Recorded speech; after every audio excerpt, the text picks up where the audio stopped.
faut pas simplement s'arrêter aux choses, mais il faut laisser le Saint-Esprit nous parler. Il faut entendre les révélations de Dieu au travers du serviteur. Amen. Il faut recevoir la réalité. Vous savez, aujourd'hui, nous sommes dans un monde où le raisonnement prend le pas sur la révélation. Il faut que la révélation prenne le pas sur l'entendement. Amen. Et sur le raisonnement. Et ce soir, nous voulons vraiment entrer dans la révélation de Dieu. Amen. Pour chacune de nos vies et pour l'église de Nice. Amen. Pour l'église de Nice. Nous sommes de plusieurs, rassemblés, là, plusieurs mouvements. Mais c'est pas grave, ça, on renverse tout ce soir. Enfin, on renverse tout, gentiment. Hein, on le met un peu de côté. Et ce soir, c'est l'église de Nice qui compte. Amen. C'est l'église, la bénédiction de l'église de Nice qui prime. Amen. Gloire à Dieu.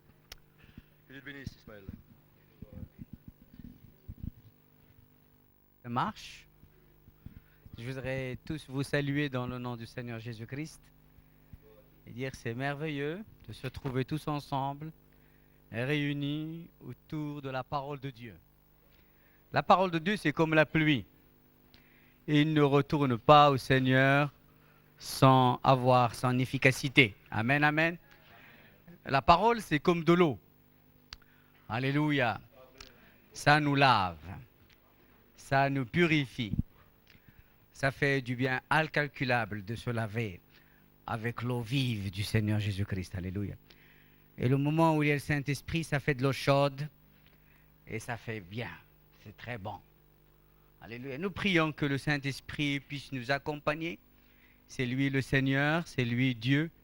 À lui nous devons notre vénérance, respect et toute la gloire reviennent à Dieu, Père, Fils et Saint-Esprit ce soir. Pendant ce week-end, j'aimerais bien vous dire que le monde, pendant un temps,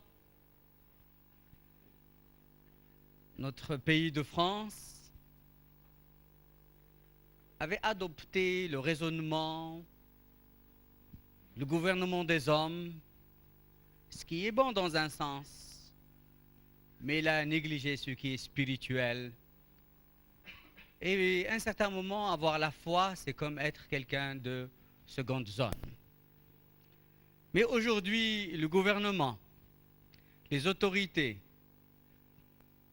les nations même unies se demandent qu'est-ce que c'est ce phénomène de l'islam? Qu'est-ce que c'est ce terrorisme? Parce qu'encore ils n'ont rien vu. Car le troisième millénaire, il sera spirituel ou il ne le sera pas.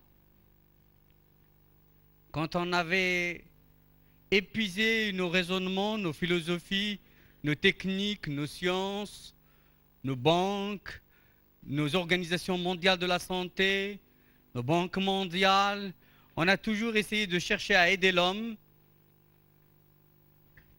mais on n'a pas donné la vraie nourriture qui, à partir de maintenant, jusqu'à l'éternité, porte des fruits et des fruits qui demeurent. Les gens se demandent comment on va faire, comment on va s'en sortir. Le monde, après le 11 septembre, il a changé. L'Europe, après le 11 mars, va changer. J'annonce que les 5 continents vont changer. Mais ça, le terrorisme des hommes, ça n'a rien à voir avec le terrorisme spirituel. Parce que ça existe en Afrique. On voit des maladies, des sorts. On envoie le feu sur des cases. On voit des serpents et des scorpions. On fait sortir des panthères. Vous comprenez cela? J'aimerais bien, frères et sœurs, que vous ne soyez pas dans l'ignorance. C'est pour cela que Dieu vous cherche. Qui que tu sois. Peut-être que tu n'as jamais connu Jésus-Christ. Parce que Dieu a des projets de bonheur pour toi. A des projets de sérénité, de quiétude. Peut-être tu connais Christ. Mais aujourd'hui, Dieu veut trouver une position, une vraie position dans ton appel. Alléluia. Il faut que tu réalises que tu es un enfant de Dieu. Et que toute chose, qui soit visible ou invisible, l'Éternel, celui qui existe d'âge en âge, et d'éternité en éternité, veille sur toi personnellement.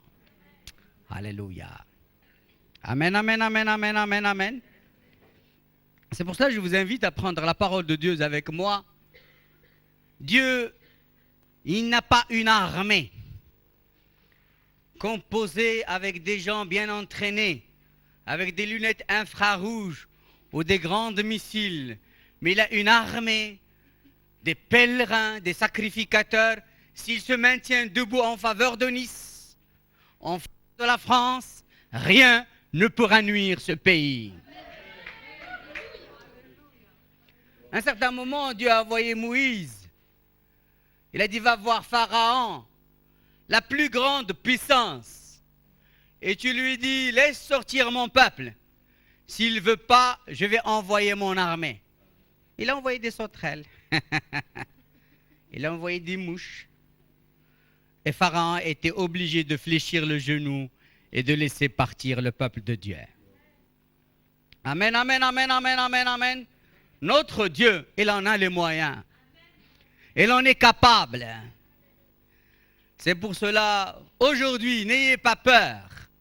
Ne soyez pas comme dans les hommes du monde, avec l'incrédulité, la crainte.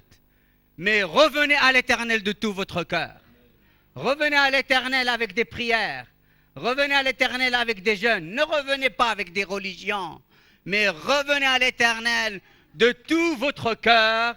Il est là pour véritablement veiller sur vous. Et quand vous dormez, lui, il ne veille, il ne dort point. Il est en train de veiller sur vous.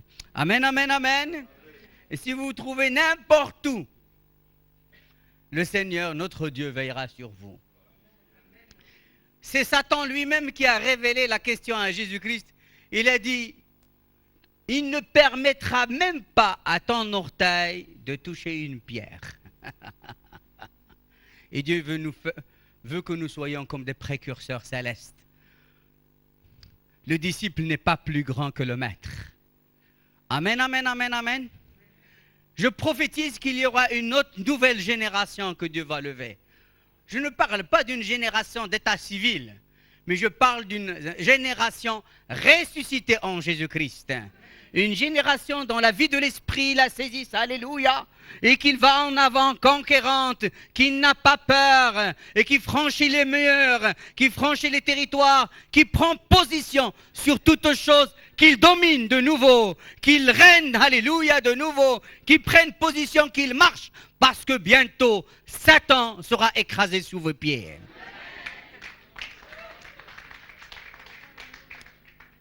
Alors dans Jérémie, s'il vous plaît, Jérémie chapitre 29, vous connaissez tous ce passage. Mais j'aimerais le lire avec vous parce que le rappel, il est utile pour les saints.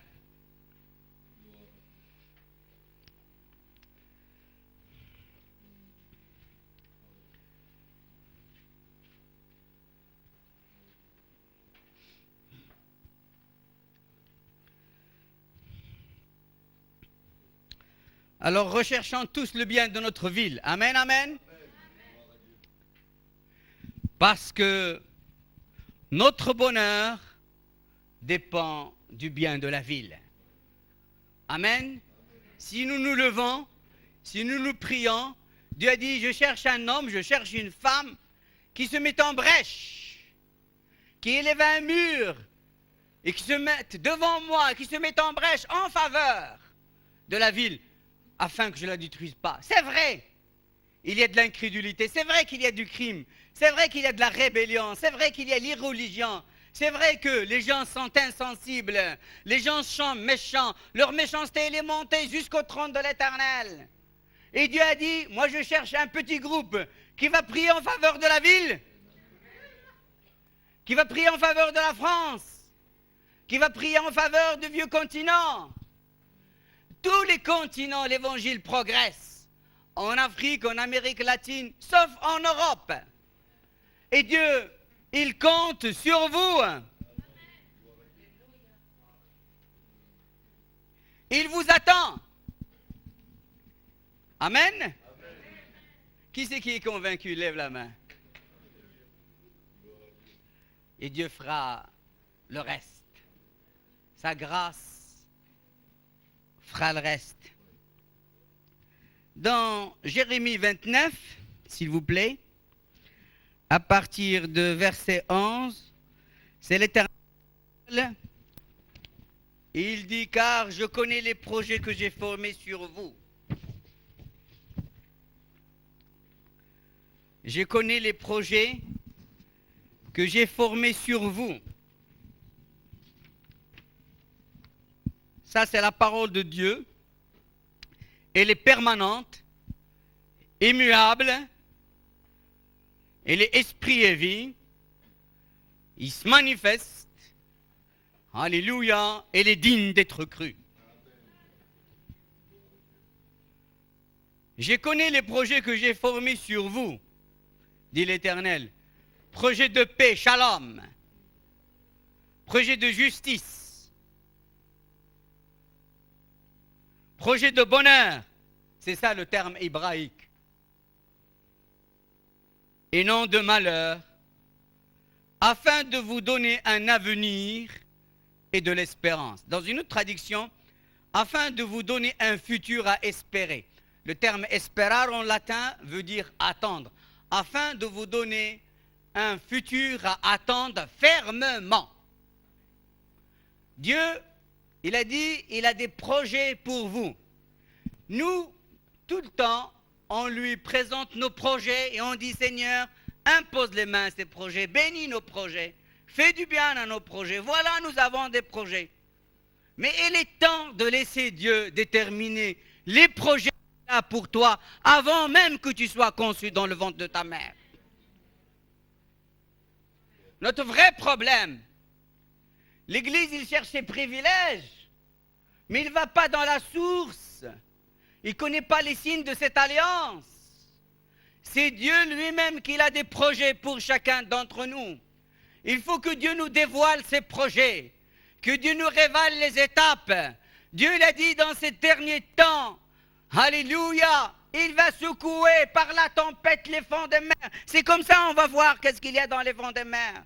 Dieu est en train d'inébranler les sociétés. Il y a beaucoup de sociétés qui sont assises, ils ont cru que ça y est, personne ne pourra toucher. Ils ont fait des blocages, ils ont fait des portes d'étain où personne ne pourrait les atteindre, blindés.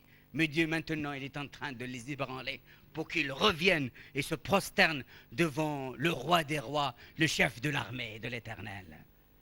Oui.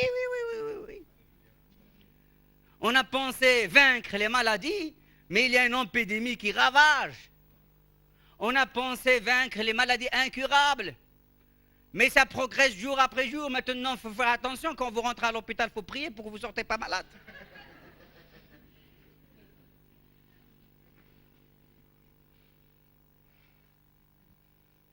Il faut vous préserver de l'esprit de l'hôpital. Dites-lui, lâche-moi à la porte. Hein. Oui. Je ne suis pas contre la médecine, attention. Hein. Je ne suis pas contre les médicaments. Moi-même, j'ai fait quelques études de pharmacie. Mais je suis pour que les enfants de Dieu trouvent qu'il n'y a pas seulement le monde visible, mais il y a le monde invisible avec ses lois qui agissent sur notre terre. Amen. Dieu, il a des projets pour nous, des projets de bonheur et un futur à attendre et à attendre certainement.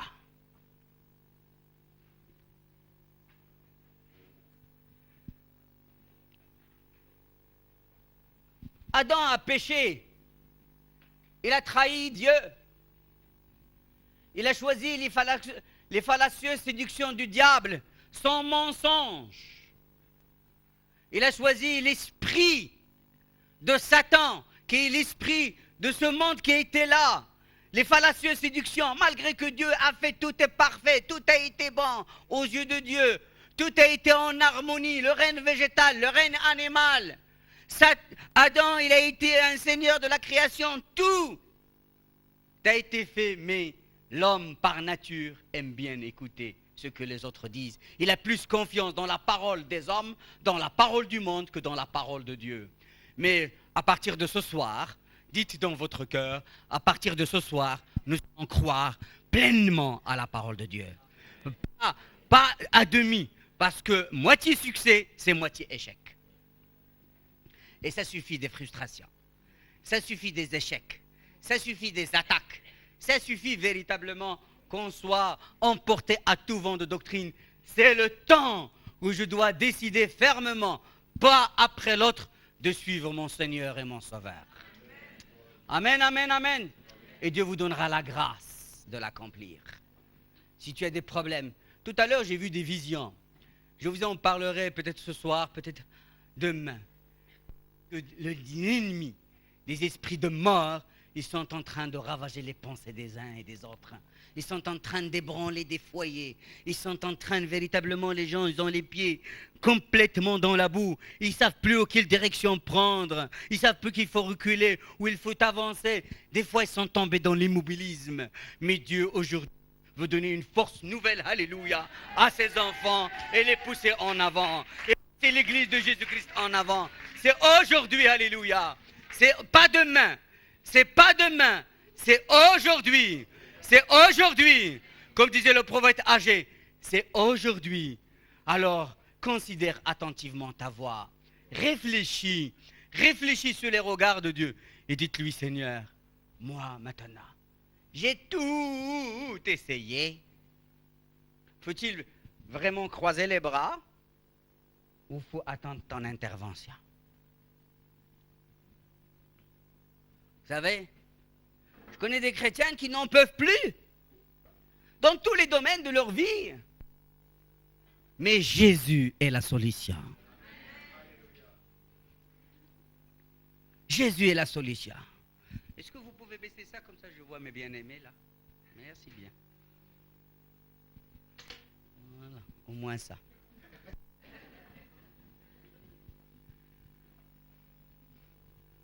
Après la chute d'Adam, il nous est dit dans Genèse 6, il y a eu, les hommes, ils ont eu alliance avec l'ennemi, avec le diable. Ils ont eu des alliances. Et cela a déplu à l'Éternel et Dieu s'est repenti d'avoir créé l'homme. Il a envoyé le déluge pour purifier de tels états. Il y avait des gens géants, méchants, qui pensent tout faire. Puis il y avait la prédication de Noé, la prédication de la justice. Et le vrai Noé, Jésus-Christ, il est venu choisir une famille qui traverse le jugement qui viendra sur la terre, sur Adam, sur l'époque adamique. Et après cela, Dieu ne peut pas rester dans cet état-là. Il a fait une alliance avec Noé. La même alliance qu'il avait fait avec Adam. Il dit, je te bénirai, je te multiplierai, sois fécond, multiplie-toi. Il n'y aura pas de femme stérile chez toi. Il n'y aura pas d'homme stérile chez toi. Je te bénirai, toi, ton menu, ton gros bétail. Je mènerai de l'abondance dans ton foyer. Je te bénirai.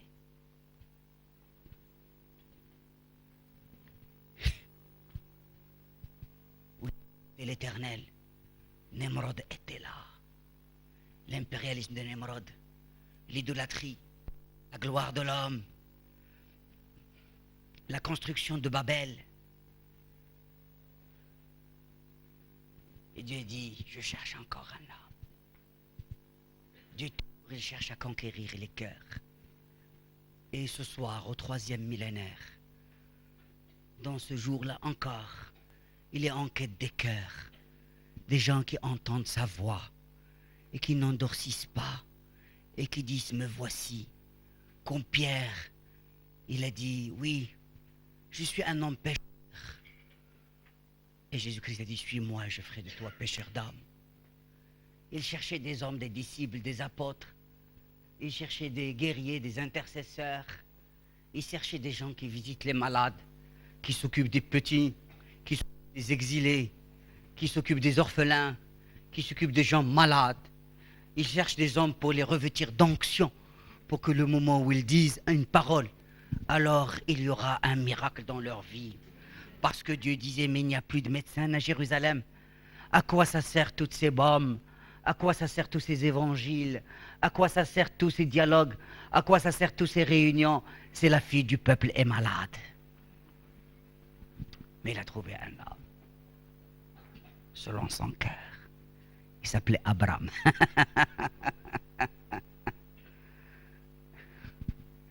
Et Dieu, dans sa grâce et dans toute sa gloire, il est descendu le voir.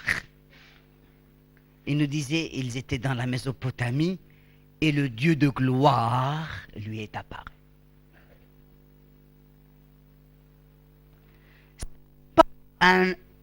Une vision théophanique d'un homme, mais c'était le Dieu dans toute sa gloire qui s'est manifesté. Il nous est parlé un tout petit peu de ce Dieu de gloire qui s'est manifesté chez Daniel, qui s'est manifesté sur la montagne de la transfiguration, qui s'est manifesté en Apocalypse. Mais là, le terme, c'est-à-dire Dieu dans la plénitude de sa gloire, il a voulu avoir une impression sur Abraham. Parce qu'il va opérer un appel. Et Dieu, pour opérer un appel, il fait une impression distincte. Si Dieu a fait une impression distincte sur ta vie, avant même que tu sois converti, avant même que tu viennes à Jésus, tu étais dans ta famille, tu étais petit, c'est que Dieu t'a choisi. T'a choisi pour faire un appel, pour faire un travail, pour que tu deviennes une source de bénédiction pour plusieurs. Oui. Il a fait une impression. Et Dieu de gloire lui a dit, va-t'en, sors de ton pays, de ta parenté, sors de la maison de ton père et va dans le pays que je te montrerai.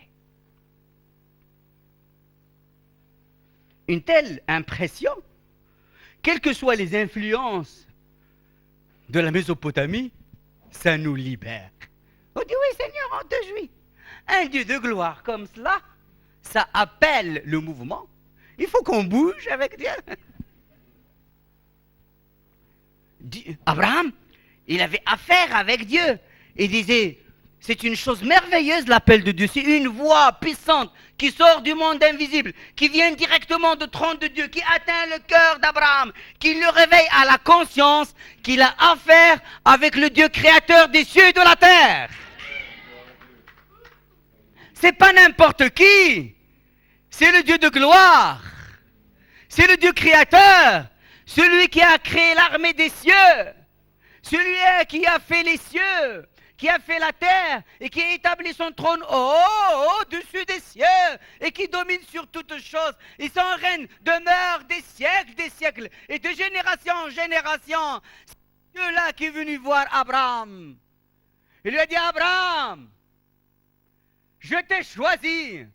Et j'aimerais bien vous dire, le Père de tous les croyants, si Dieu a choisi Abraham, c'est qu'il t'a choisi. Et c'est une initiative divine. Oui. C'est pas toi qui dis, oh Seigneur, j'ai besoin de toi.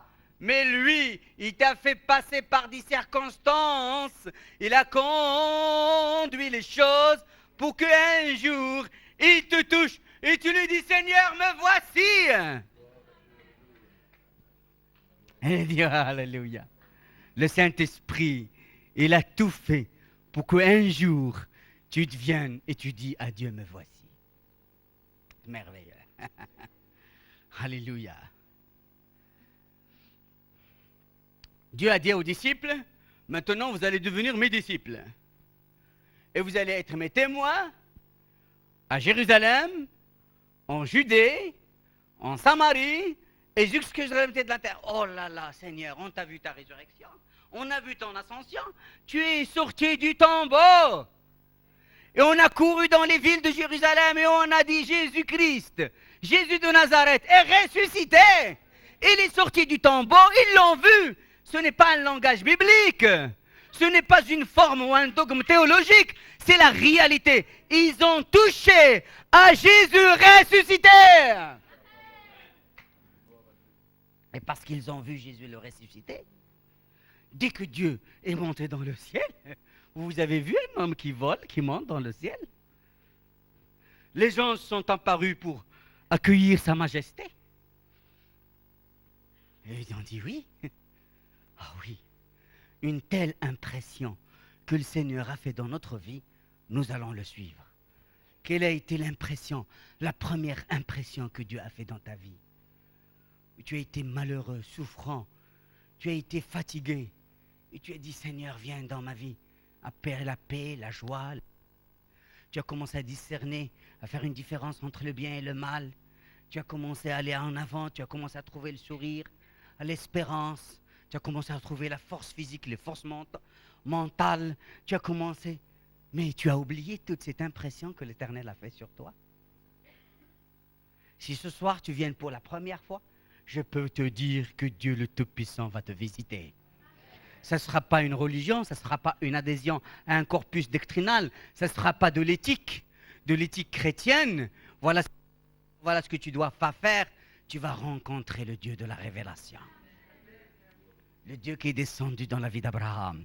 Ce soir, je voudrais vous parler d'un Dieu qui se manifeste, d'un Dieu qui se descend, d'un Dieu qui choisit des hommes et des femmes pour les mettre à part, pour le servir, pour qu'ils soient non seulement bénis, mais une source de bénédiction pour plusieurs. Il nous est dit, un tel appel exige le mouvement, mais Abraham n'a pas bougé.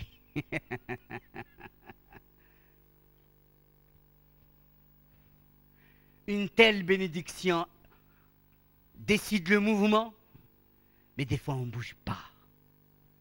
Qu'est-ce qui se passe? On tient à notre train-train quotidien. On ne veut pas l'aventure de la foi. Il a dit, va vers un pays que tu ne connais pas. Il ne lui a pas envoyé la carte postale, ni la carte, ni il a dit, qu'est-ce que tu en penses de ce pays, ni des livres. Qu'est-ce que tu en penses, Abraham, où tu vas mettre ta résidence première, principale. Il a dit, va dans un pays que je te montrerai, moi. Et Dieu te demande, par la foi, de sortir du monde visible, du monde matériel, du monde tangible, pour qu'il te donne ta vraie portion, ton héritage. Il faut que tu sors du monde de la vue, du monde naturel, qui retienne et qui attache un homme, pour que tu vas dans le domaine de la foi. Et c'est dans la foi. Sans la foi, on n'est pas agréable à Dieu. C'est avec la foi. Et Dieu lui a dit, le pays en réalité, monte vers le pays. C'est là où il y a sa gloire, là où il y a la cité, là où il y a l'héritage céleste, là où il y a la guérison, là où il y a les miracles, là où tu dis délivre, ça délivre, là où tu dis Dieu est tout puissant, tu le vois intervenir, là où tu dis Dieu ressuscite les morts, tu le vois les morts ressusciter, parce que c'est un domaine de la foi, et il est réservé seulement à des hommes et des femmes de foi. Amen. Amen, amen, amen, amen, amen. Ce soir, augmente notre foi. Donne-nous même un don de la foi spéciale, une grâce spéciale.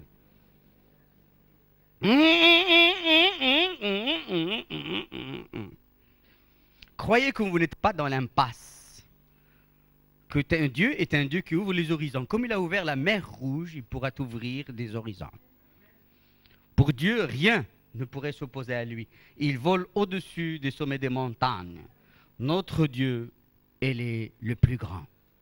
Il n'y a pas plus grand que notre Dieu. En tout cas, il est l'unique et le seul Dieu véritable. Amen, amen, amen. Tous les autres, ce ne sont que des tissus de mensonges diaboliques. Mais notre Dieu, c'est le Dieu unique et véritable qui se manifeste. Mes amis, beaucoup reçoivent l'appel, mais ils restent en Mésopotamie. Ils ne bougent pas. C'est pour cela l'état dans lequel des fois se trouve l'Église de France.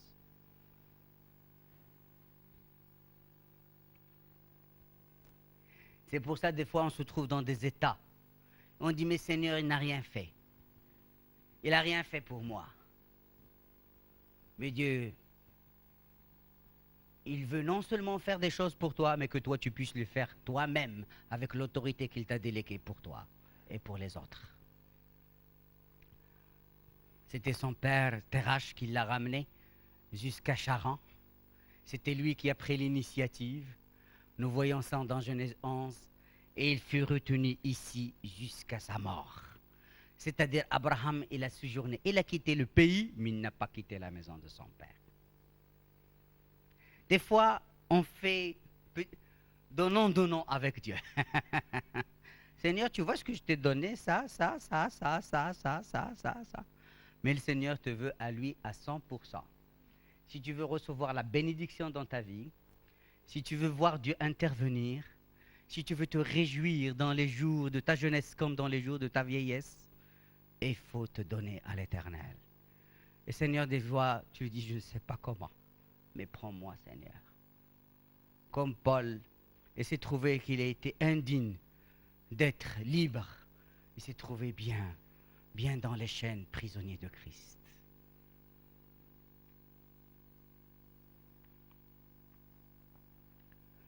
Il était là à Charan. Il fallait que Dieu intervienne la mort.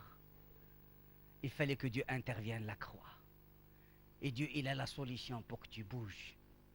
Alléluia. Tout ce qui retarde ton mouvement, tout ce qui retarde la bénédiction dans ta vie, regarde la grâce, il y a la croix qui est là. Passe à travers la croix. Et tu verras de nouvelles portes s'ouvrir. Tu verras l'horizon s'ouvrir. Il disait que les enfants d'Israël aient été baptisés dans la mer Rouge, baptisés dans la mort de la mer Rouge. Il y a la croix. Il y a la croix. Jésus-Christ, elle est morte pour que toi tu aies la vie et la vie en abondance dans tous les domaines de la vie. Amen. Et pour Jésus, tout, c'est tout. L'abondance, c'est l'abondance. Il faut que tu prospères à tout égard, dans l'état de ton âme, dans l'état physique, dans tout égard. Il faut que tu prospères, que tu te sens dans le contentement et dans la satisfaction. Gloire au Seigneur de gloire. Gloire à notre Seigneur. Amen, amen, amen, amen. Gloire au Seigneur de gloire.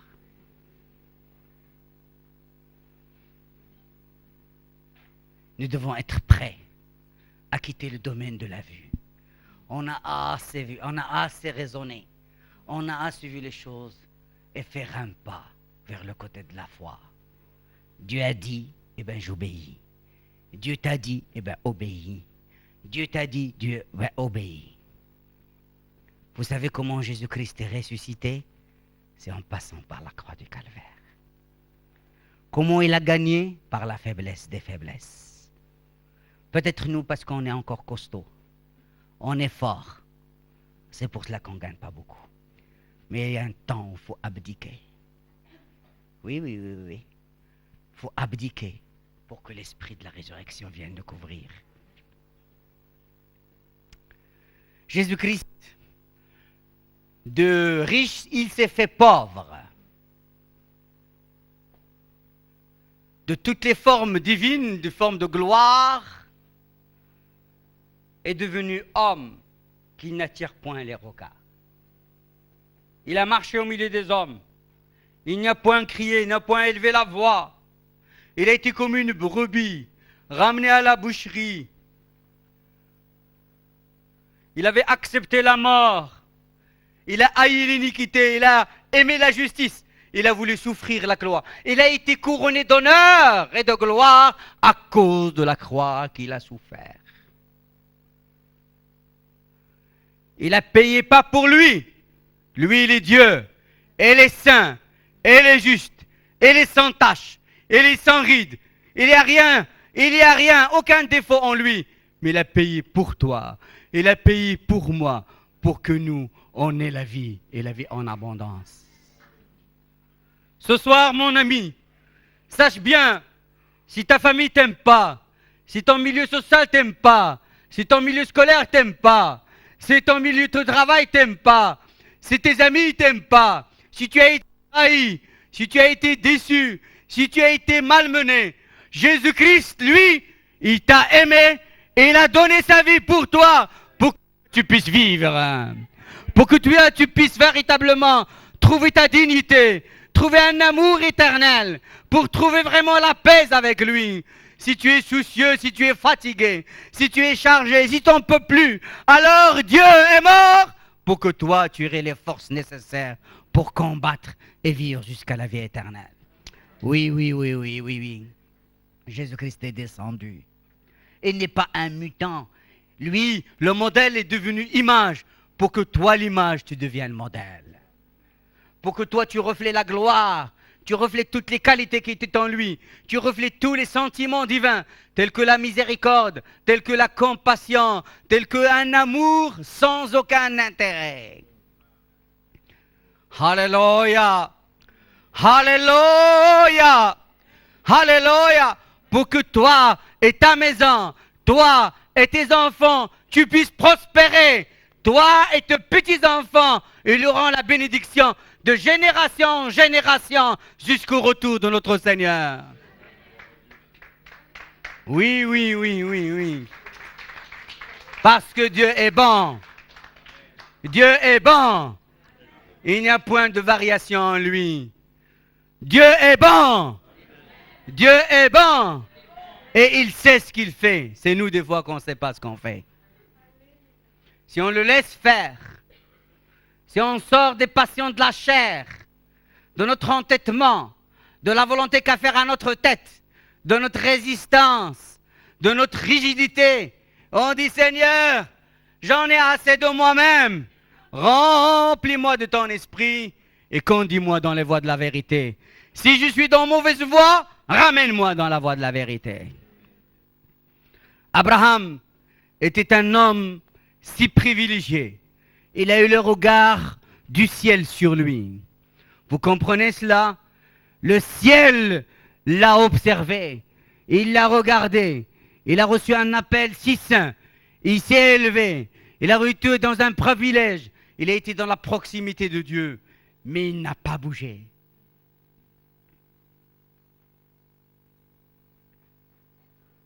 Si Dieu nous raconte l'histoire sainte d'Abraham, c'est pour te dire, bouge avec moi alors. Bouge avec moi. Si tu en as assez, bouge avec moi. Réponds à mon appel. Parce que les relations naturelles et les circonstances providentielles ne nous ramènent jamais à ce qui est élevé. Ils sont arrêtés à Charan. Ils ne nous ramènent pas à la plénitude de l'évangile. Nous ne pouvons pas profiter de tout ce que Dieu veut nous donner. Nous ne pouvons pas véritablement prendre notre héritage avec nos bras. Nous ne pouvons pas vivre ce que Dieu nous a donné à vivre. Ça nous ramène dans la bonne direction, nos relations naturelles. Vous comprenez ça? Les circonstances, Dieu conduit même des circonstances pour qu'on puisse aller dans la bonne direction. Mais il y a un temps où il faut que toi tu décides. Choisis la vie. Choisis Jésus. Choisis la vie, mon ami. Choisis Jésus. Ce soir, choisis Jésus. Alléluia. Pour que tu puisses vivre vraiment. Tu ne peux pas avoir des relations naturelles. Dieu te demande à un certain moment un face-à-face avec lui. Il nous a dit quand son père est mort, il s'est levé. Il a commencé à monter. Et l'Éternel lui a dit, tu sais, je te rendrai grand. Je ferai de ton nom un nom très grand. Je te ferai de toi une grande nation, je te bénirai, je rendrai ton nom grand, et tu seras béni et une source de bénédiction. Alléluia! Là, il n'est pas parti comme ça. Dieu lui a dit, voici ce que je vais faire avec toi. Dieu ne vous demande pas de partir comme ça. Dieu te dit, voilà ce que je veux faire avec toi. Il a dit, voici les signes qui accompagnera ceux qui ont cru. Ils imposeront les mains aux malades et les malades seront moitié guéris. Ils annonceront l'évangile et personne ne répond à l'appel. Il disait, voici les signes, les miracles. Dans le mot miracle, non seulement une puissance dynamique, mais Dieu a dit à Moïse, je te donnerai un signe. C'est que moi-même le faisant, je serai avec toi. Et quand quelqu'un un paralytique commence à se lever, C'est pas qu'il a été guéri de l'infirmité, c'est que le Saint-Esprit est rentré en lui. Parce que le Saint-Esprit qui est en nous est rentré en lui. Il a reçu toute la puissance de l'Esprit. C'est pas seulement une guérison comme les médecins font par la médication, mais la pénétration du Saint-Esprit, le Saint-Esprit qui vient tabernacler et fait sa demeure en lui.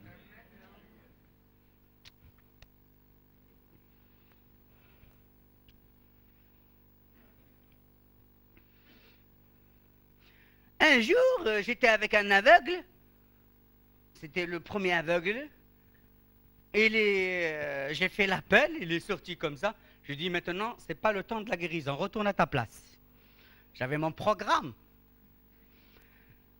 Et puis après, j'ai fait, qui c'est qui veut être baptisé dans le Saint-Esprit, rafraîchi. Ils reviennent, j'ai dit, mais celui-là, il a la foi. Je ne vais pas le renvoyer. Je lui dis, est-ce que tu vois? Elle me dit, non, je ne vois pas, c'est pour ça que je suis là. Je lui dis, est-ce que tu veux voir? Il me dit, bien sûr. Je lui dis, ben, à toi, Ismaël. J'ai commencé à prier avec lui. Je lui dis, tu vois? Il me dit, non, je ne le vois pas. J'ai dit, Seigneur, lui, il a la foi, et puis moi. À un certain moment, j'ai pensé au Seigneur Jésus-Christ, et en même temps, j'ai réalisé que l'Esprit de Dieu, il est dans ma vie. Alors, c'était pas très hygiénique. J'ai mis un peu de salive, je l'ai plaqué sur ses yeux. Parce que je sais que moi, si je vis, c'est grâce à Dieu que je vis. Je n'ai pas tous les matins une horloge que je remonte. C'est l'Esprit de Dieu qui habite en moi. Et au moment où je l'ai fait ça, je dis maintenant, je voyais la lumière sur ce chemin de Dieu, tu vois. Il m'a dit, ça y est, je vois. Après, j'arrêtais pas de faire vraiment des timbres comme ça. Et puis ça marchait. Je disais à un frère, tiens, il y a un aveugle qui voit. Il me dit, tu as fait de la salive? Je dis, ben, je ne peux pas faire autrement.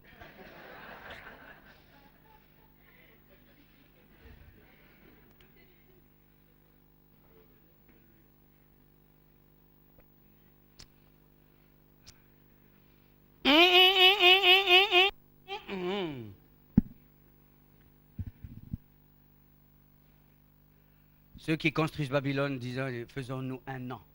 Mais Dieu, il a dit à Abraham, je te rendrai grand, je te fais rentrer de tout ce qui est précieux et grand en Jésus-Christ. Marie, la mère de Jésus, il a dit, désormais, maintenant, toutes les générations m'appellera bienheureuse parce qu'il a été le vase honoré. Dieu a introduit en elle tout ce qui est grand. Christ, il a introduit Jésus-Christ. Il a dit maintenant, sur le principe de la foi d'Abraham, tout le monde maintenant, il est honoré. Marie, il savait ça, que Dieu l'a choisi pour rentrer, pour introduire Christ sur la terre à travers elle.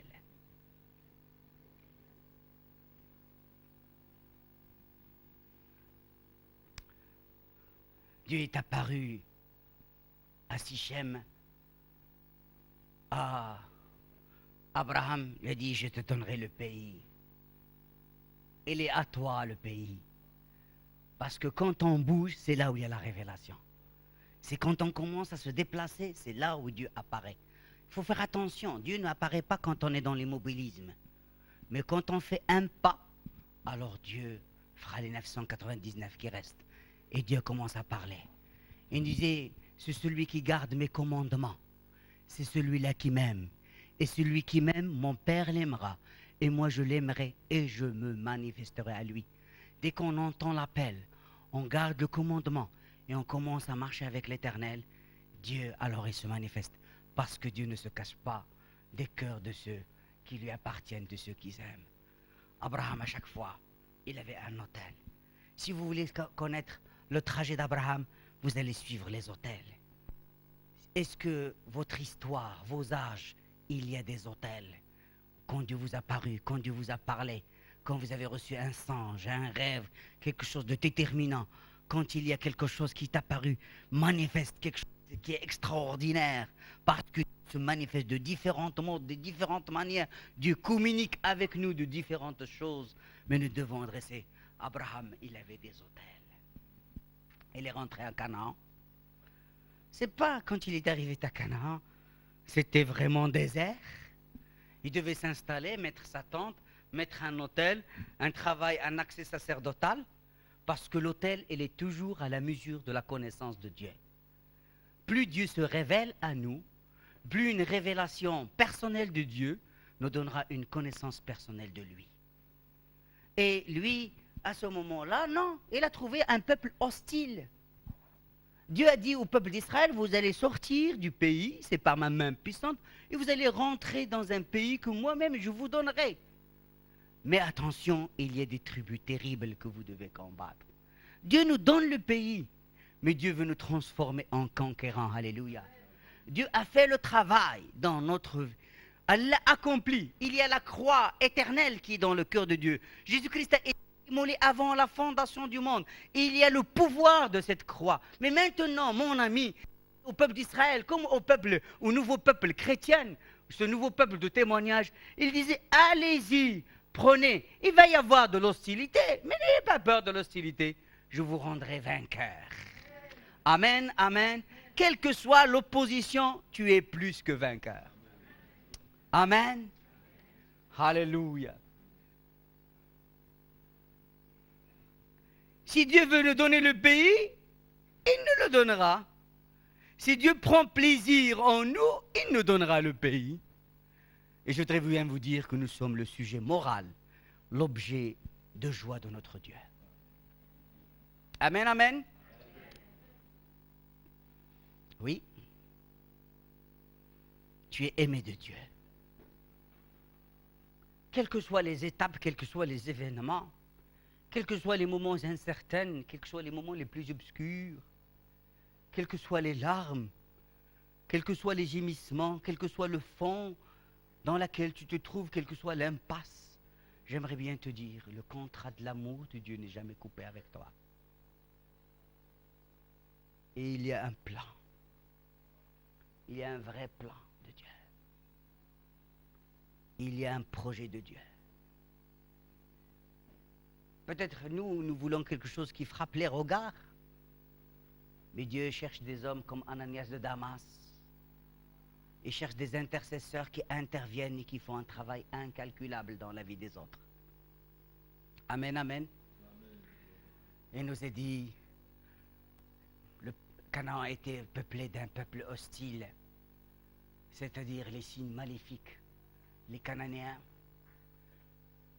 tous ces gens-là hostiles, toutes ces influences mauvaises, toutes ces pensées du monde élaborées dans les lieux célestes par toutes ces puissances qui sont enchaînées, disait l'apôtre Jude, et qui élaborent et qui produisent des idées, Et des fois, nous, on ne sait pas, on est complètement dit par ces idées-là. Mais Dieu te dit, maintenant reviens à moi, je te donnerai le pays. À un certain moment, Abraham s'est installé dans le pays de Canaan. Il a mis sa tente, il a eu son hôtel. Mais à un certain moment, quand on s'installe dans l'église, on dit, il n'y a que ça. Il faut bien savoir que Satan l'a empêché de rentrer dans le pays. Il a mis des peuples hostiles à Canaan. Les fils de Anak, c'est des géants. C'est des gens tellement méchants. Mais quand Satan ne peut pas nous empêcher à rentrer dans le pays, il nous pousse d'aller plus loin. Il y a beaucoup d'âmes qui aiment les choses spirituelles ardemment, qui désirent les choses spirituelles ardemment. Et cela est bon. Mais des fois, quand ils ne sont pas jugés par eux-mêmes, ils vont au-delà de ce qui est spirituel. Ils s'occupent d'eux-mêmes au lieu de s'occuper de Christ. Dieu a voulu lui donner un héritage à Bethel. Mais lui, Abraham, il est descendu, il est allé vers le midi. Et dès qu'on descend vers le midi, la pensée de la famine vient s'appesantir. Dès qu'on s'éloigne de la maison de Dieu, dès qu'on s'éloigne du lieu de la bénédiction, alors il y a la pensée de la famine qui vient. Vous m'entendez, mes amis? Cela, vous savez que quand il y a un manque de nourriture spirituelle, c'est quelque chose de sérieux. Soit il faut retourner au voisinage de Bethel, tout de suite. C'est que nous sommes dans une mauvaise direction. Soit on va aspirer après celle, parce que la nature a horreur du vide, on va aspirer à celle du monde et on va descendre en Égypte. Et Abraham, au lieu de monter à Bethel,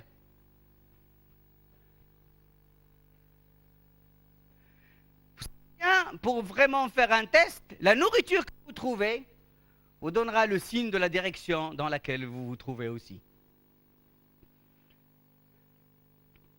C'est quelque chose de très sérieux, le manque de nourriture spirituelle. Quand on est nourri spirituellement, on n'aspire pas à celle qui est du monde. Mais dès que la première manque, on aspire à la seconde. Et quand on descend vers l'Égypte, ce n'est pas seulement un abandon de témoignage ou un perte du temps. Mais il nous disait que Abraham, quand il a commencé à descendre en Égypte, la pensée de la peur, de la crainte, un homme si privilégié, un homme qui a vu Dieu, un homme qui devait rester dans la promesse de la foi, un homme où Dieu lui a fait des signes, lui a fait avec lui une alliance claire et nette. C'est un homme qui a commencé à avoir peur. Le prophète Isaïe disait, avant d'arriver à l'Égypte, l'ombre de l'Égypte s'apesantait sur lui. Il lui a donné la crainte pour qu'il ne reste pas fidèle à la relation qu'il y avait avec Sarah, sa femme. Il dit à Sarah, s'il te plaît, oh chérie, me tuer à cause de toi. Maintenant, elle s'occupe de ses propres intérêts. Au lieu de s'occuper de l'intérêt de son épouse, il s'occupe de ses propres intérêts, comme dit dans Philippiens 2:20. Chacun cherchait leurs propres intérêts. Et elle dit, ils me tueront, ils te laisseront vivre, toi. Alors, s'il te plaît, dès que tu es ma sœur, comme ça, ils me feront du bien en considération de toi, et mon âme à cause de toi. Vous voyez un Dieu qui jette sa femme entre les bras de Pharaon. Ce n'est pas sa faute, c'est le climat de l'Égypte. C'est des puissances surnaturelles. Quand vous descendez en Égypte, il y a l'infidélité, il y a la trahison, il y a l'alcoolisme, il y a la drogue, il y a la perversion. Attention de l'Égypte. Chaque fois que vous allez en Égypte, il y a un problème. Oui. L'ombre de l'Égypte, l'ombre du monde, il descend sur... Et puis Satan s'occupe bien des chrétiens, s'occupe bien des croyants. Il connaît leur auréole, il connaît leur appel, il connaît l'onction qui est sur eux, il connaît le plan que Dieu a dessiné pour eux, et il veut les nuire comme la nuit la vie de Samson. Il veut récupérer l'onction. Il veut que vous perdez ce qui est précieux dans votre vie. Peut-être votre appel, votre ministère, votre famille, vos enfants, votre réputation, votre argent, votre renommée. Ne descendez jamais en Égypte. Retournez au voisinage de Bethel.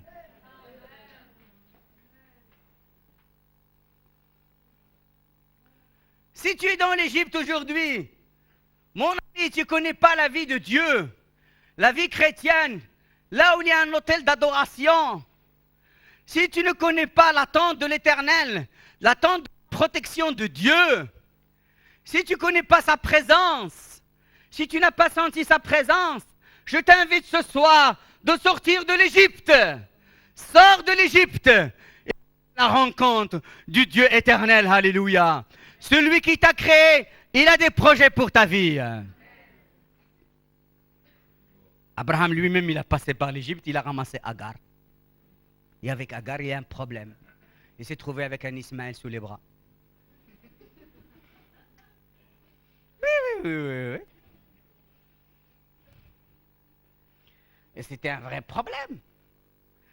Quand l'Église passe en Égypte, il produit les œuvres de la chair. Et quand les choses de l'esprit viennent, il nous disait, Abraham aimait beaucoup Ismaël. On aime bien ce qu'on produit. On est attaché à ce qu'on fait. On ne veut pas le miracle, parce que le miracle est incertain. Le miracle, ils veulent devenir très raisonnables. Ils sont devenus sages à leurs propres yeux. C'est comme notre Dieu n'est pas le Dieu du surnaturel. J'aimerais bien vous dire que notre Dieu, ce n'est pas le Dieu du réalisme, c'est un Dieu du surnaturel. C'est le Dieu du monde invisible. Ce n'est pas quelqu'un qui va venir avec une satellite ou avec véritablement, comment on appelle ça, bref, qui va descendre d'une galaxie.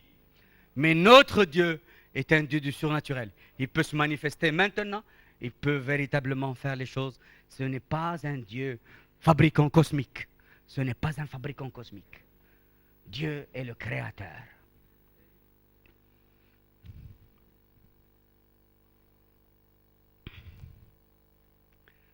Alors, les princes la virent. Ils ont vu Sarah. Ils ont loué à Pharaon, il était belle de visage. Il l'est admiré. Ils l'ont ramené dans la maison de Pharaon. Et Pharaon traita bien Abraham à cause de Sarah. Quelle histoire triste et humiliante pour un homme de foi. Pour un homme en qui le Dieu de gloire lui est apparu, qui est joui de la proximité de Dieu. Abraham, il renie Sarah. Il y a beaucoup de gens qui renient l'épouse. Ils te disent, moi avec Jésus-Christ, je suis bien, mais l'Église, j'en veux plus parler. Il y a des chrétiennes, des fois, je connais des gens, dans certaines villes, il y a plus de chrétiennes qui font la grâce matinée le dimanche matin que des chrétiennes qui vont adorer le Seigneur, qui se réunissent pour adorer le Seigneur, qui sont là, je dis, je suis là que pour toi, Seigneur. Je ne suis pas là pour regarder les hommes. Je ne suis pas là pour regarder les structures. Je ne suis pas là pour regarder les systèmes. Je suis là pour que mon cœur s'élève jusqu'à toi. Pour que mes prières deviennent comme du parfum. Que mes louanges deviennent comme du sacrifice. Je suis là pour toi, Seigneur. On renie des fois l'épouse. Et quand on l'épouse, alors l'épouse, elle est admirée. Elle aussi, elle renie l'époux. Et alors, quand on renie l'époux, on est admiré. Mais en même temps, on perd le respect du monde. Parce que les gens du monde savent comment nous devons nous convenir. Ils savent, même s'ils ne craignent pas Dieu. Maintenant, il y a, mes amis, il y a des ministres, ils disaient, priez pour nous. Ils sont dépassés. Ils disent, priez pour nous maintenant. Il y a des ministres qui disaient maintenant, laissez annoncer la parole. Il faut que les gens connaissent la parole de Jésus-Christ pour prier en faveur du pays, pour s'intégrer. Maintenant, les gens réalisent. Ils savent bien ce qui convient. Ils disent, mais ils sont où les prêtres? Ils sont où les pasteurs pour aller annoncer la bonne parole dans les quartiers qui sont retraits? On a laissé tout ça aux imams. Il y avait un vide spirituel, c'est les Maghrébins. Mais qui a pu combler ce vide? N'importe qui soit l'islam ou le bouddhisme ou n'importe quoi, ou la violence ou n'importe quelle autre forme de religion pourrait combler ça.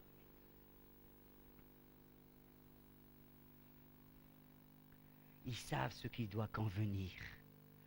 Il nous est dit que Pharaon traita bien Abraham.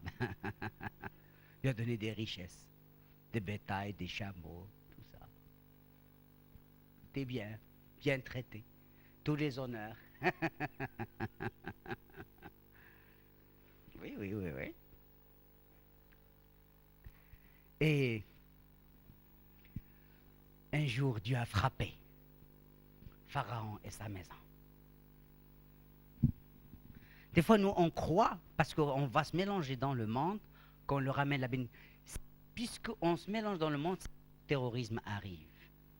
C'est là où la drogue arrive, c'est là où la prostitution arrive. Mais quand on passe avec un témoignage, les gens deviennent sobres. Le miracle de Dieu va s'opérer, alléluia. Et les gens vont naître de nouveau. Ils vont reconnaître que Christ est roi. Amen, amen, amen. Et j'aimerais bien vous dire que les musulmans, ils ont besoin de Jésus. Ils ont besoin de l'amour de Jésus. Ils ont besoin de quelqu'un qui leur prêche l'amour qui se trouve en Jésus. La vie, la preuve, je suis là devant vous. Je dis, mais pourquoi tant d'années on ne m'a pas voulu parler? Il y a quelqu'un qui m'a dit, mais pourquoi on nous a caché ça? Un jour, j'étais en Tunisie, je donnais une Bible. Elle me disait, mais pourquoi ce trésor n'est plus vendu chez nous? Il y a des gens qui meurent de famine en Éthiopie ou ailleurs, on leur fait des dents pour qu'ils mangent, mais il y a des gens qui meurent éternellement de faim. On n'agit pas vis-à-vis d'eux.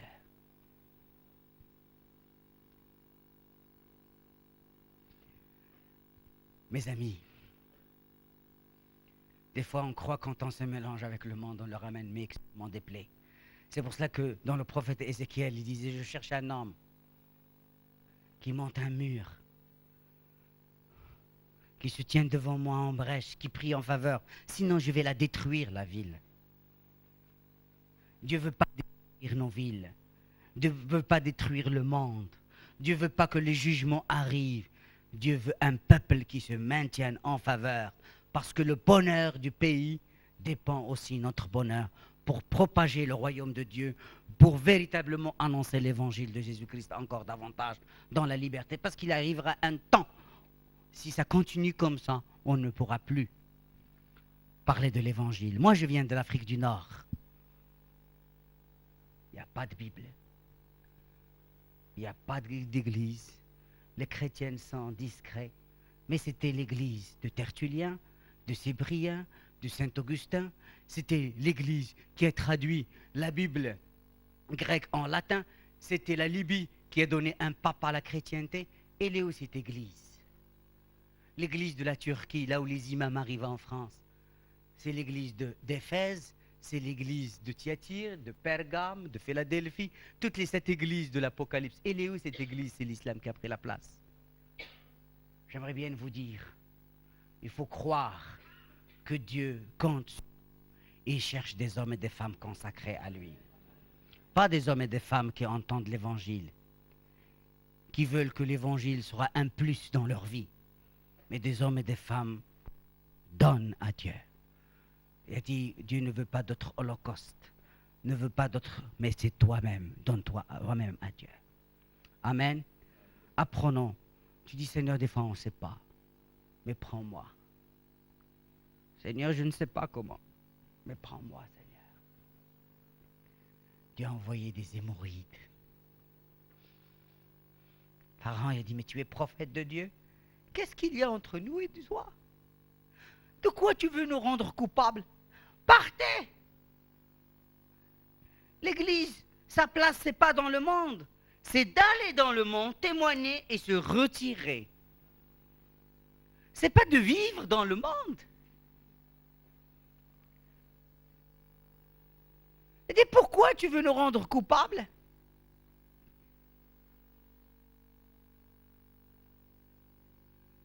Il y avait avec lui quand la Bible nous disait, ils ont poussé hors de l'Égypte. Ils les ont mis dehors. Et c'est pour cela que l'Église a été maltraitée des fois. Parce qu'il n'a pas gardé sainement le dépôt que Dieu a déposé. Et il nous a dit que Lot, que Abraham, chaque fois où il descendait en Égypte, Lot le suivait. Abraham, il descendait, Lot le suivait. Abraham remontait, Lot le suivait. Il y a beaucoup de mouvements, il y a certains qui marchent par la foi et par l'appel, et d'autres qui marchent par la vue. Il nous a dit que Lot, s'il n'y avait pas le Nouveau Testament, on ne sait même pas qu'il a été converti.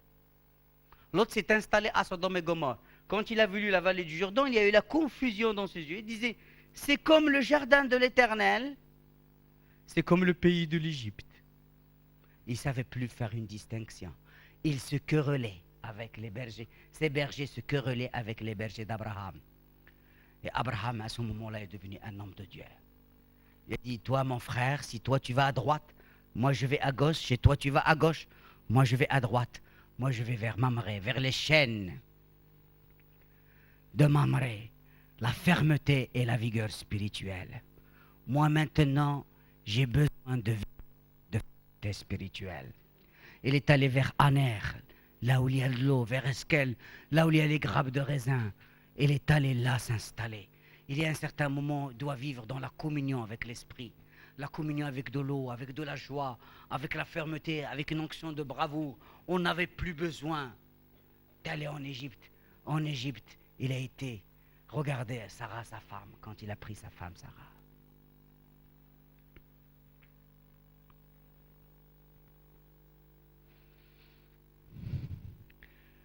Il a quitté Bethel il a abandonné l'héritage. Mais il nous est dit dans Genèse 20, il a récidivé. Il a dit, Abimelech, c'est pas ma femme, c'est ma sœur. Il y a des liens là à couper. Il y a des liens spirituels des fois à couper dans les familles. C'est même Isaac lui-même aussi, il avait renié Rebecca. Il y a des liens. Vous m'entendez bien? Il y a des liens spirituels. Quand il y a un manquement, une incrédulité qui n'est pas jugée, ils viennent d'une façon encore beaucoup plus intense et beaucoup plus grave. Parce que dans Genèse 12, il a abandonné l'héritage, mais dans Genèse 20, Dieu, à Genèse 17, 18, il a fait la promesse que Sarah va être le mère d'un fils qui s'appelait Isaac. Avec Dieu va établir l'alliance, qui sera l'enfant du miracle, qui sera l'enfant des prodiges, avec qui il sera une postérité nombreuse. Et maintenant, il abandonne l'héritier. Genèse 12 abandonne l'héritage. Genèse 20, il abandonne l'héritier.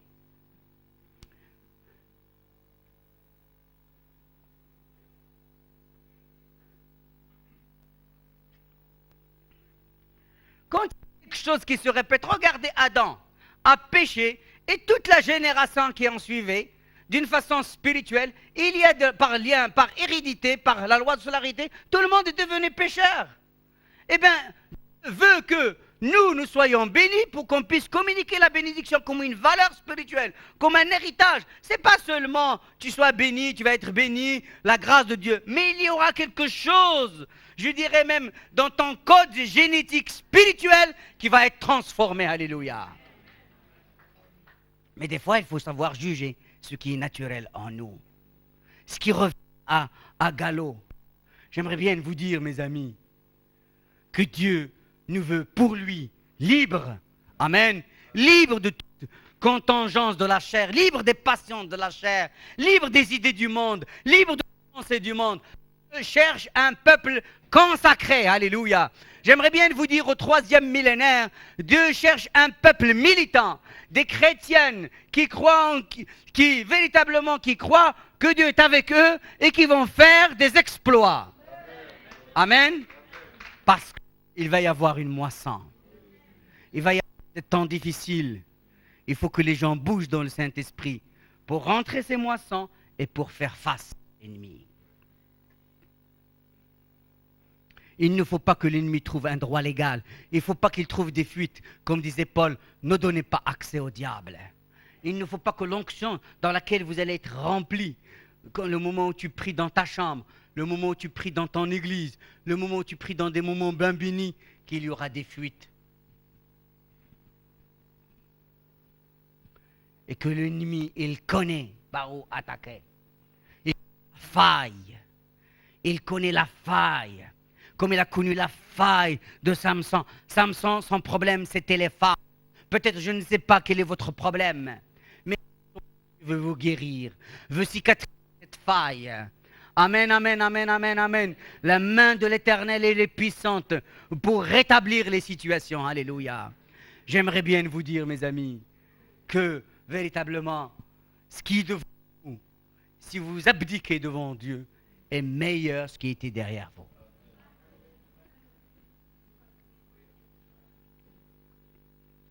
Pour certaines personnes, ça n'a même pas encore commencé. Et comme ça, vous allez laisser les oiseaux rapaces, les esprits vautours, les pensées de mort, les pensées véritablement d'immobilisme, les pensées de frustration partir. Et moi, je vais revivre avec Jésus-Christ. Et ce que je veux perdre dans la chair, Dieu me le donnera dans l'esprit. Amen, amen, amen, amen. Je veux vivre en Christ.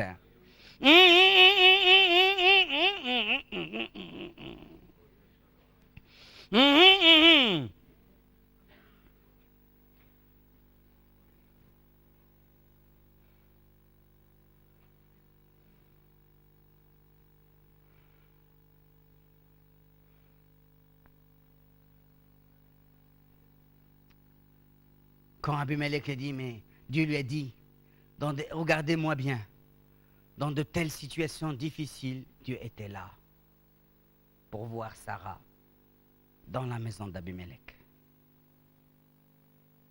Dieu est tellement saint. Mais Dieu, il aime honorer son peuple. Et Dieu, il a dit à Abimelech, ne touche pas à cette femme. C'est la femme d'un prophète. Ne touche pas à mon enfant.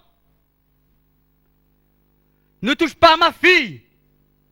Je l'ai rachetée par mon sang. Attention. Des fois en Afrique, il y a des gens qui ont volé les vêtements des serviteurs de Dieu, des chaussures. Mais l'Esprit leur dit, ne touchez pas. C'est mes serviteurs. Il dit, de tel homme, nous, on ne peut pas les toucher. Il dit, si tu touches toi et ta maison et tout ce qui se trouve dans ta maison, vous allez mourir parce que Dieu veut préserver Sarah. Quand Dieu parle, accomplir ce qu'il a dit. Alléluia. Quand Dieu parle, il ordonne et les choses existent. Dieu veut préserver Sarah, veut accomplir la promesse, veut une femme qui a été stérile, va enfanter un miracle. Alléluia. Et qu'il soit mis à part pour Abraham. Elle a dit, tu ne touches pas. Abimelech est venu vers lui, il a dit, mais tu es le prophète de Dieu. De quoi veux-tu nous rendre coupables? J'aimerais bien vous dire, cette phrase est répétée 2 fois dans la Bible. C'est le cri du monde. De quoi vous nous rendez coupables? Pourquoi les catastrophes? Pourquoi les jugements? Pourquoi vous, l'Église de Jésus-Christ, vous ne voulez pas vous mettre en brèche dans l'intercession, dans la prière, dans un bon témoignage pour arrêter les fléaux et les grands plaies qui arrivent dans ce monde? Des fois, on est occupé par nous-mêmes. Abraham, quand Abimelech est venu le voir, oh, Dieu m'a fait errer loin de la maison de mon père. Oh, Dieu m'a fait errer loin de la maison de mon père. Il y a beaucoup de gens, des fois, ils ont un langage. Comment une vue si pauvre et si naturelle d'un Dieu de gloire? Combien de fois on trouve un certain langage dans les livres des croyants qu'on trouve pareil comme dans le monde? Jésus-Christ, il a fait monter ses disciples dans la barque. Il a dit, allez, on va de l'autre côté. On va y aller de l'autre bord. Il a dit, maintenant, moi, ça y est, j'ai enseigné. Je suis fils de l'homme. Je vais me reposer un tout petit peu. Il y avait une tempête. Ils sont allés. Oh, Jésus, Jésus, réveille-toi. Nous périssons. Le Dieu de gloire. Le Dieu qui a ramené un enseignement du royaume de Dieu. Qui a guéri les multitudes. Qui a nourri les multitudes et qui a ressuscité les morts. Et il dit, voilà, nous allons dire. Il suffit qu'un petit moment, qu'une petite tempête, et on crie au secours. Au secours. Quand Dieu a parlé aux disciples, il a dit, méfiez-vous du levain, des pharisiens et des sadducéens. Ils n'ont rien compris. Ils n'arrivent pas véritablement à la montée, à la hauteur de la pensée la plus élevée. Des fois, notre langage. Regardez Pierre. Pierre, il a eu une parole de la révélation divine. Il disait, tu es le Fils de Dieu. Tu es le Christ. Tu es le Fils de Dieu vivant. À certains moments, non. L'heure pour laquelle je suis venu, je vais l'accomplir, je vais mourir. Je dis, mais de toi, ça, Seigneur? Rien compris. Quand Jésus-Christ est mort, tout le monde a commencé à ramener les aromates. Ils ont voulu vraiment l'aromatiser. Ils attendaient le 3e jour pour envoyer les femmes. Ils ne savaient même pas que Jésus-Christ va ressusciter. Des fois, on est dur d'entendement. Combien de fois on est dur d'entendement? Des fois, il suffit d'un petit moment, un moment difficile, et on perd. On a une vie pauvre. On n'est pas dans la foi de la promesse. Dites au Seigneur de vous donner la foi des promesses. Dites au Seigneur, donne-moi la foi des promesses. Je vais m'accrocher malgré contre tout. Je ne vais pas regarder ce qui est visible, mais je vais regarder ta parole, parce que ta parole est esprit et vie. Parce que ta parole est comme un marteau qui brise le roc. Parce que ta parole va séparer de ce qui est honorable, de ce qui est sacré, de ce qui est profane. Ta parole est la vérité. Il va me régénérer en Christ. Alléluia. Ta parole va demeurer en moi. Va demeurer en moi maintenant, Seigneur. Et d'ici, et vous demeurez en moi, vous porterez beaucoup de fruits. Et je veux que ta parole demeure, Seigneur. Dites-le, Seigneur, je veux que ta parole demeure en moi. Je veux que ta parole demeure en moi. Oui, Abraham, il était un homme dans lequel le Dieu de gloire lui t'a plu. De la même façon, Jésus le glorieux, le ressuscité, il n'est pas seulement apparu, mais il est venu dans l'histoire. Il est descendu, il est au milieu des hommes, il est allé à Golgotha, il est monté sur la croix du Calvaire, et il a subi toutes les atrocités, il a subi tous les crimes, tous les hontes, tous les crachats, tous les insultes. Il a subi véritablement ta maladie. Il a subi tes crimes personnels. Il a subi tes hontes personnelles. Il a subi tes iniquités personnelles. Il a subi tes pensées en parole, tes péchés en parole, tes péchés en pensée, tes actes. Il a tout dit. Mais il dit, Père, il a fait tout cela parce qu'il ne sait pas. Alors, ce soir, pardonne-le. Et tu es pardonné parce que Jésus a payé le prix. Tu es pardonné ce soir. Si tu viens à Jésus, tu peux commencer une nouvelle vie ce soir. Si tu viens à Jésus, ce soir tu seras comme Abraham, le père de tous les croyants, en qui Israël, en qui le Christ, en qui les gens se reconnaissent. Tu seras comme lui, malgré les faillites, malgré les manques d'obéissance, tu seras comme lui. Alléluia. Qui ce soir, qui viennent pour la première fois? Qui ce soir, qui n'est jamais rentré dans une église? Qui? Il n'y a personne? Alors je vais continuer. Il faut inviter les non-convertis. D'accord? Qui a ramené quelqu'un qui est inconverti? Qui sait qu'il est inconverti, qui me le montre? Que le Seigneur vous bénisse. Qui a encore? Moi, j'aimerais bien prendre des visages et je vais prier pour vous, pour que Dieu intervienne dans votre vie. Pour que Dieu vous soulage. Parce que ce n'est pas le Dieu des églises, ni des cathédrales, ni des synagogues, mais c'est un Dieu qui se révèle au plus profond des cœurs. Et ce soir, Dieu pourra vous saisir. Alléluia. Ce n'est pas un langage bien conçu, mais c'est une réalité de l'esprit. Et l'esprit vit cette parole. Ce n'est pas seulement une histoire, mais c'est une vie qui se répète de génération en génération, parce que Jésus-Christ est au milieu de nous, ce soir, par son Esprit Saint.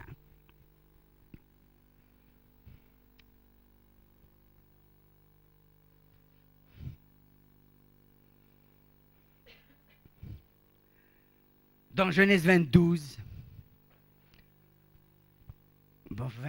excusez-moi. Dans Genèse 22,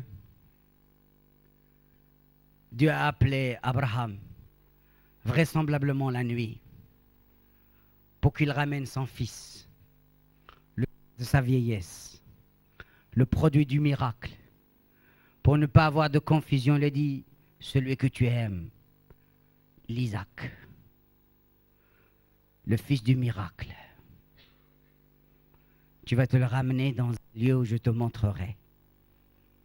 Il nous est dit à ce moment-là, il a reçu la vision vraisemblablement le soir, dès le matin, il a pris avec lui Isaac. Il a pris 2 de ses serviteurs, ils sont partis. Abraham a commencé à obéir.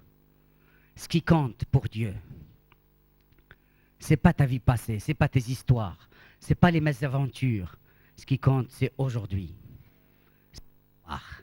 Saint-Terrain, et regarde-moi. Comme Abraham. Abraham, il a dit ce soir, dès demain matin, je vais avec le petit. Je vais le ramener. Dieu l'a dit, tu me le présentes comme holocauste, comme le sacrifice. Et il est allé, il pourrait le sacrifier dès le demain matin, dès le lendemain, mais c'était 3 jours. 3 jours de lutte. 3 jours de combat, 3 jours signes de mort, 3 jours de conflit. Dieu connaît les souffrances, connaît les conflits, connaît vos luttes. Ne croyez pas que quand je parle comme ça, que ça se règle comme ça. Il y a des moments de conflit, il y a des moments de larmes, il y a des moments de soupirs, il y a des moments de gémissement, il y a des moments de grincement de dents. Mais Abraham lui-même, il a passé par 3 jours. Oh, il aimait beaucoup. Il vient de se séparer de Lot. La croix a été dans la vie avec sa famille. C'était fini la famille. Après, c'est Ismaël qu'il aimait. Après, il est monté vers le pays. Et maintenant, va se séparer de son ministère, en qui il y a toutes les promesses. Et à un certain moment, il a dit, si moi j'ai reçu cet un enfant par miracle, celui qui a fait le premier miracle, il pourra produire un second miracle. Si tu es venu à Dieu que par miracle, si Dieu s'est manifesté dans ta vie, c'est pas pour te dire, ça y est, j'ai répondu à ton appel, on n'en parle plus. C'est parce que Dieu te dit, continue. Continue. Continue, il y a encore d'autres miracles devant toi. Continue, il y a encore une autre vie devant toi. Ne t'arrête pas là, continue. Il a dit, c'est l'auteur aux Hébreux, il disait que même, il savait que Abraham, même l'éventualité de la mort, était d'accomplir les promesses de Dieu. Alors, Dieu va le couvrir d'une résurrection. Il a dit à ses serviteurs, quand il s'est arrivé, il a vu la montagne de Morija, et de rester ici. Moi et l'enfant, nous allons adorer. Dieu lui a dit, tu me ramènes un holocauste, un sacrifice, mais lui, il considérait ça, c'est un moyen d'adoration. Vous savez l'autel, comment on adore? C'est la quantité, la qualité du sang qu'on verse sur l'autel qui est très importante. Lui, il a considéré ça. C'est le moment de l'adoration.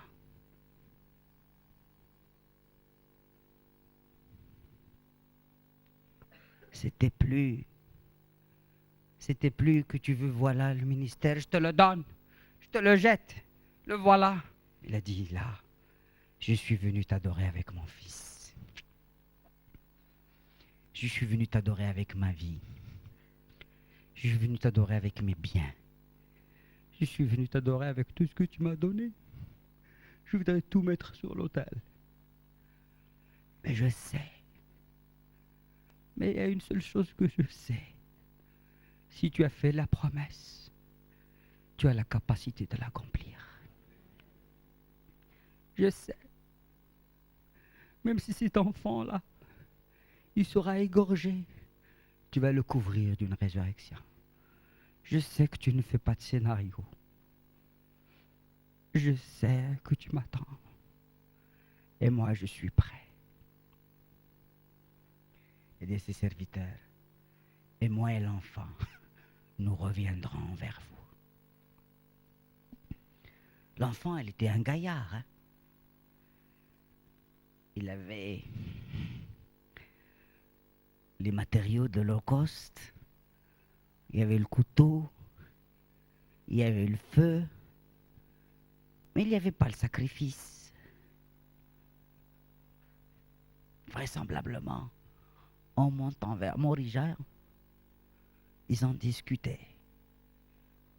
Mais Abraham, il a transmis l'obéissance à Isaac. Il a transmis les valeurs de Dieu à Isaac. Il ne lui a pas transmis la rébellion ni la révolte. Il ne lui a pas transmis l'incrédulité ou la faiblesse. Il lui a transmis à ce moment-là. Il a dit, Dieu va pourvoir pour l'Holocauste. Il est où l'Holocauste?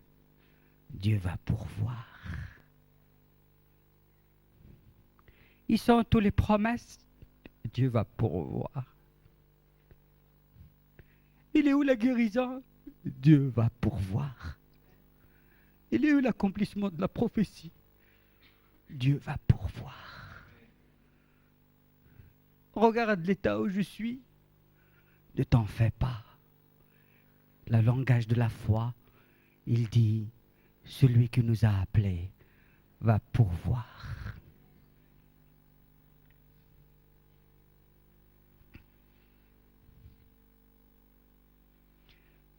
Il est arrivé à la mesure de la foi.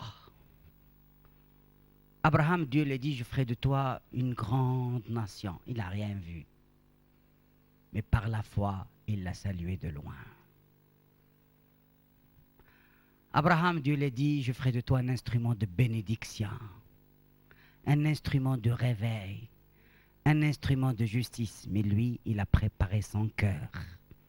Il n'a pas préparé le matériel, ni la structure, ni la logistique, ni la stratégie. Il a préparé son cœur. Dieu vous demande ce soir, parce que Dieu veut bénir votre cœur. C'est comme si vous l'avez fait. C'est comme si vous l'avez vu. C'est comme si vous avez vécu. Il a dit, il a salué de loin ces réalités-là. Il a tressaillé de joie, vraisemblablement au moment du sevrage d'Isaac. Il a vu le jour même du Seigneur. Il a tressaillé de joie.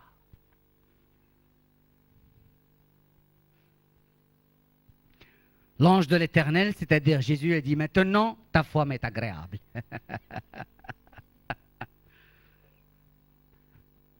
Ça y est, tu as achevé, tu es arrivé au bout, ton cœur est bon, tu as atteint la mesure, tu as rempli le vase. C'est bon, Abraham. Abraham, c'est à travers la croix, le dernier moment où il a vu, à travers Isaac, sur l'autel, où l'ange de l'Éternel lui a dit, ta foi est agréable. C'est pas à travers des succès. C'est pas à travers des foules.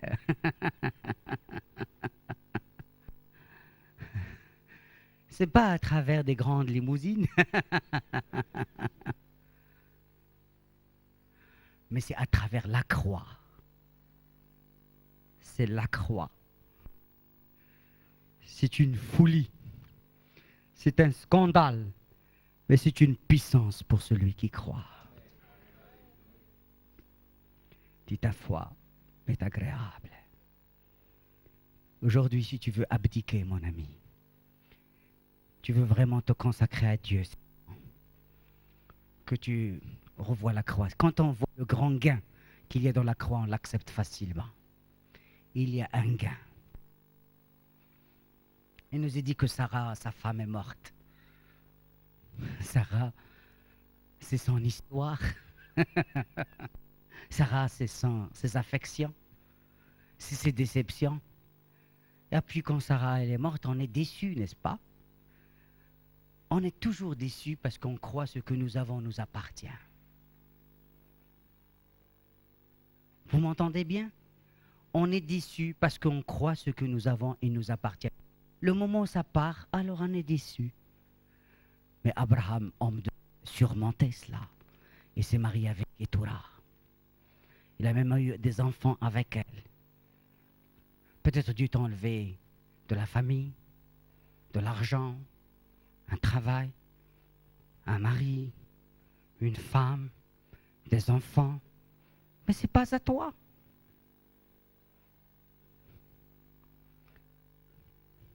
Ce n'est pas à toi. Nous dépendons que de sa miséricorde. Dieu peut t'enlever un ministère parce qu'il enlève toujours les premières choses puis on va rétablir les secondes. Mais pourquoi tu restes déçu? Il faut surmonter ça. Il y a un avenir encore. Il y a quelque chose qui va réchauffer ta vie encore. Il y a une grâce encore spéciale. Il y a une bénédiction. Pourquoi tu restes dans tes déceptions? Alors je voudrais vous dire ce soir, Dieu veut guérir notre vie pour qu'on soit des hommes et des femmes consacrés pour lui. Alléluia! Dieu veut guérir ta vie. Dieu veut sortir du l'immobilisme. Dieu veut que tu rentres dans la bénédiction d'Abraham. Dieu veut te bénir. Il est dit, celui qui bénit Abraham sera béni. Alléluia. Et celui qui voit la bénédiction d'Abraham aura la même bénédiction qu'Abraham. Ce soir, qui sont ceux qui veulent se consacrer à Dieu? Levez-vous. Place.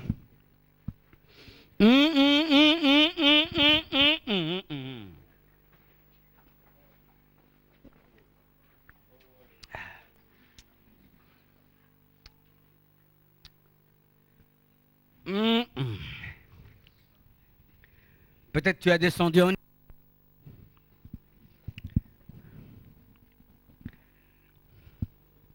Peut-être tu as quitté Bethel, ton héritage. Peut-être à un certain moment, tu as quitté même l'objet de l'héritage, l'héritier. Peut-être tu as été déçu. Mais aujourd'hui, il y a une vie nouvelle pour toi. Il y a un chemin nouveau. Par rapport au royaume de Dieu, toutes les choses sont nouvelles. Alléluia. Et si ce soir tu oses croire, tu verras la gloire de Dieu de nouveau dans ta vie. Si ce soir tu veux plus regarder en bas, tu veux plus regarder à l'ombre des choses du passé, à tes mésaventures, tu veux pas regarder comme à travers une flaque d'eau. Tout est déformé, tout est mou, tout est rempli de souvenirs amers. Mais tu veux regarder vers le soleil de la justice. Tu veux que ta vie soit réchauffée de nouveau. Tu veux que la lumière du jour conduise tes pas. Que tu ne seras plus jamais dans la confusion. Eh bien, ce soir, c'est ta soirée. Alléluia. Peut-être ce soir, tu dois abdiquer. Il y a des choses dans ta vie que tu dois fléchir devant l'Éternel. Il y a des brèches. Il y a des fuites.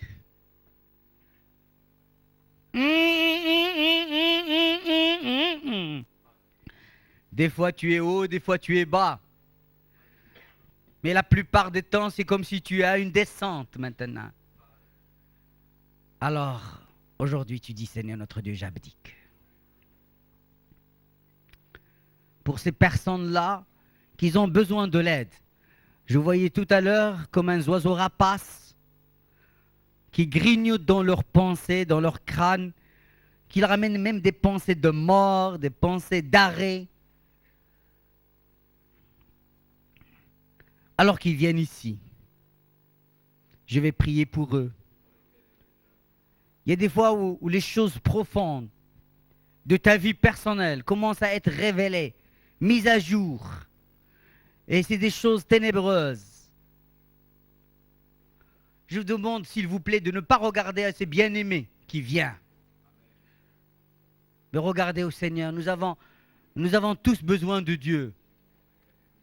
Et celui qui se dit debout, qui prenne garde de ne pas tomber. Mettez-vous à genoux, mes bien-aimés. Mettez-vous à genoux maintenant. Il y a des choses profondes qui commencent vraiment à prendre place. Comme si Dieu a envoyé la tempête pour révéler ces choses. Et tu veux, ça te fait que ta honte, que tes gémissements. Et tu dis, Seigneur, maintenant, j'abdique. Je te demande pardon, je renonce. Il y a certaines personnes qui ont les pieds dans la boue, pratiquement les pieds dans la boue. Ils n'arrivent pas, ils ne savent pas où aller. Ils ne savent pas s'il faut reculer, s'il faut avancer. Ils sont perplexes. Dieu les appelle à venir ici. Alléluia. Il va vraiment vous aider. Hein, c'est des visions, c'est des paroles certaines qui vont s'accomplir. Il va s'accomplir certainement. Et je voyais que des gens qui ont bien construit, qu'ils ont vu, qu'ils ont construit leur vie. Et maintenant, il y a comme un salimo. Même ils ont fait des choses blindées, ça y est, ils ont muré les choses. Ils ont fait des portes blindées, je vois vraiment. Mais je peux vous dire, ce n'est pas le diable, mais c'est Dieu lui-même. Ça, c'est Dieu lui-même qui met sa lumière pour que tout tombe, pour que vous puissiez construire sur Dieu. Vous ne pouvez pas construire sur vos pensées, sur vos raisonnements, sur vos bases à vous, ce que vous avez, mais sur lui. Venez là. Venez là, mettez-vous à genoux. Venez là. Et